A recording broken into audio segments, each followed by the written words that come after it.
চলো জলদি চলো, আগে বাড়ো। দুনিয়াতে কোনো শক্তি নেই বাতাসের সাথে খুলেবে। এইভাবে আল্লাহ তাআলা পানিকে যদি বলেন এই পানি কয়েক হাজার ফুট উপর দিয়ে আসো, কোন শক্তি নেই পানির মোকাবিলা করবে। না কমিউনিজম করতে পারবে, না ইহুদিরা করতে পারবে, না নাসারা করতে পারবে, না হিন্দুরা করতে পারবে, কেউ পারবে পানির মোকাবিলা। পানির ভিতরে আল্লাহ তাআলা এত শক্তি।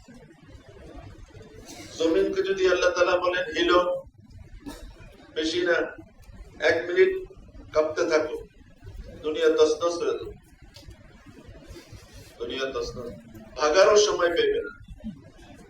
ভূমিকম্প যখন হয়, প্রায় যেসব দেশে ভূমিকম্প হয়, ফিলিপাইন বলেন, ভাগারও সময় নেই। ঘর বাড়ি চুরচুর, মানুষ চুরচুর, মানুষ কোথায় গেছে তারা খুঁজে পাওয়া যায়। এমন শক্তিবান আল্লাহ তাআলা জমিনের ভিতরে রাখছে, এত শক্তি। আগুনকে যদি বলে বেরিয়ে আসো, কোনো শক্তি নেই আগুনের মোকাবিলা করো। পৃথিবীতে কোনো কোনো এলাকায় আগুন সারা বছর জ্বলতে থাকে, সেটা হলো চিলি।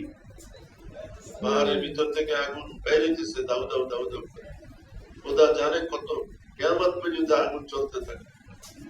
এই আগুনকে যদি আল্লাহ তাআলা বলেন বেরিয়ে আসো, পুরা সাউথ আমেরিকা জ্বালায় দাও, কোন শক্তি নেই, কোন অ্যাটমিক তাকত নেই যে আগুনের মোকাবিলা করে।